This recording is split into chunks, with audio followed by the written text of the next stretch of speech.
Bismillahirrahmanirrahim. Assalamualaikum warahmatullahi wabarakatuh. Waalaikumsalam. Alhamdulillah wassalatu wassalamu ala Rasulillah. Syukur alhamdulillah pada kesempatan ini kita bertemu kembali dan membahas tema yang cukup penting dalam keagamaan kita berkaitan dengan amar ma'ruf nahi mungkar, mengajak kepada kebaikan dan mencegah segala bentuk kemungkaran. Dan ini juga merupakan suatu konsep semua agama, bukan saja agama Islam. Dan daripada Nabi Adam lagi sampai Nabi Muhammad, konsep ini yang mereka bawa. Maka Nabi Muhammad, ini konsep amar ma'ruf nahi mungkar ini semua. Yang ma'ruf yang berkaitan dengan akidah, berkaitan dengan syariat, sedangkan yang mungkar sesuatu yang bertentangan dengan akidah dan syariat. Yang bertentangan dan yang melanggar itu merupakan kemungkaran yang tidak dibenarkan wujudnya dalam masyarakat Islam. Maka tidak mengherankan para nabi utusan Allah Subhanahu wa taala dan para rasul tersebut juga diutus terutama sekali mereka untuk mengadakan atau melaksanakan amar ma'ruf nahi mungkar. Dalam Al-Qur'an disebutkan alladzina yattabi'una ar-rasula an-nabiyyal ummiyal ladzi yajidunahu maktuban indahum fit Taurati wal Injil ya'muruhum bil ma'ruf wa yanhahum 'anil munkar. Itu orang-orang ahli kitab dan dulu orang Nasrani dan Yahudi dan sebagainya. Mereka itu mengikut nabi dan ataupun rasul yang tersebut dalam kitab mereka, termasuk Nabi Muhammad sendiri pun. Nah, ada tersebut dalam kitab mereka. Apa tugas para nabi tersebut dan utusan Allah tersebut? Lain tidak bukan disebutkan dalam Al-Quran,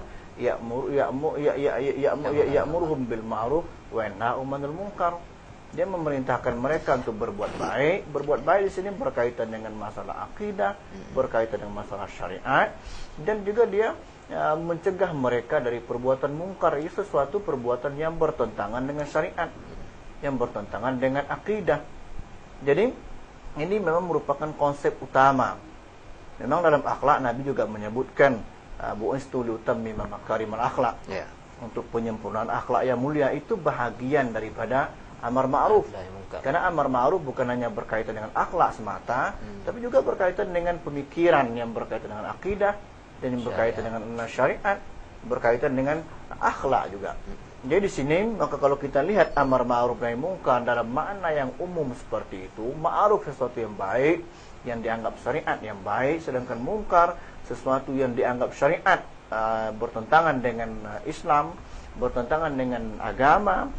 Maka semua agama Allah, semua agama yang ada di dunia ini baik itu agama samawi ataupun agama non samawi, baik pun agama langit atau agama ciptaan manusia, pasti mereka akan bergerak untuk amar ma'ruf nahi mungkar. Dan ini suatu pemahaman yang kita sendiri masyarakat sudah biasa mengenal kata-kata seperti ini, amar ma'ruf nahi mungkar.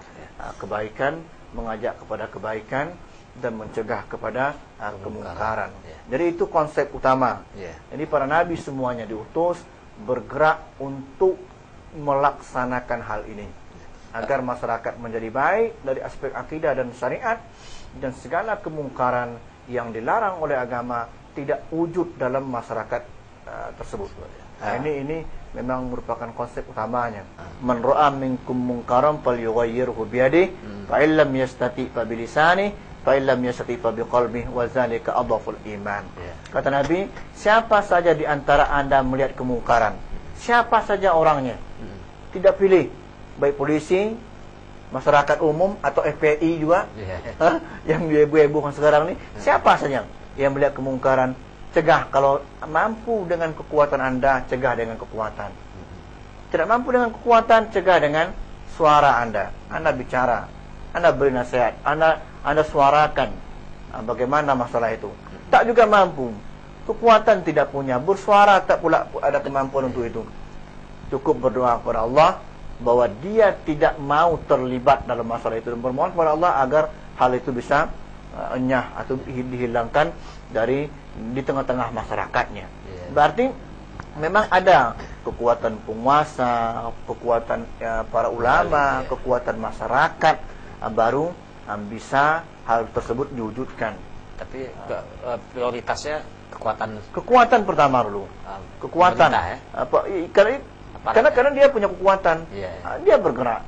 Ulama bersuara, rakyat memberikan dukungan.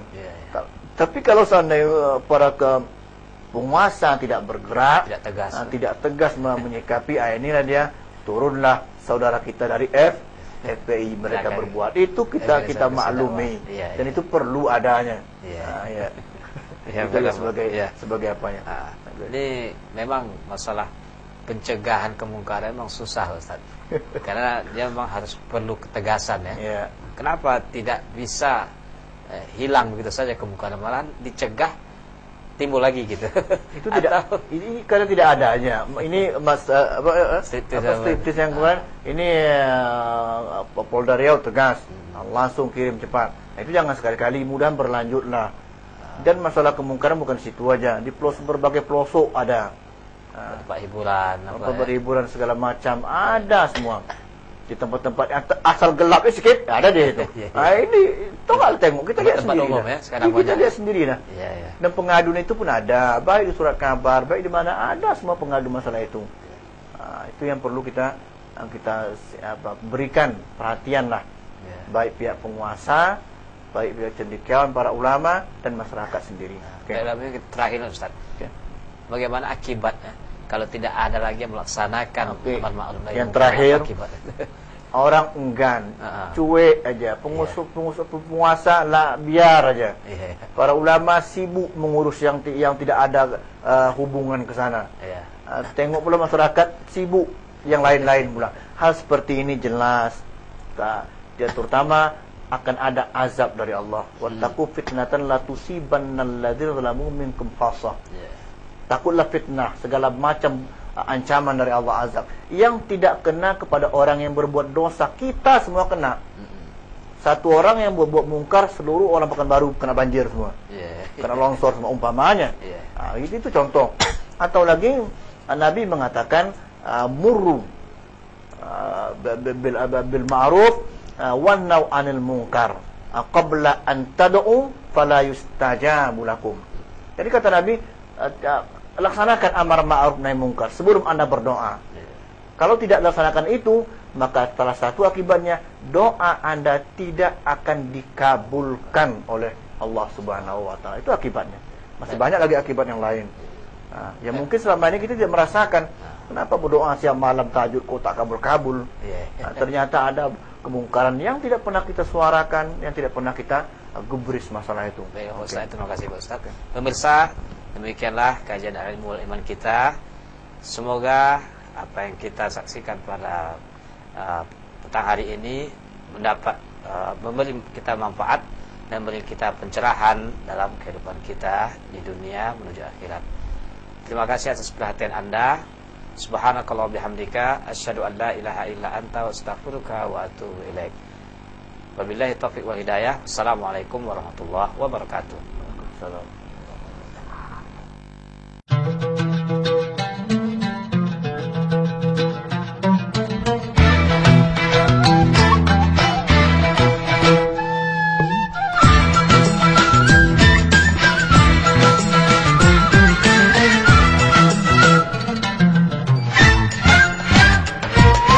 Jikalau agama saya tidak memenuhi kalbu dengan gula dan cahaya, tidak mau agama itu.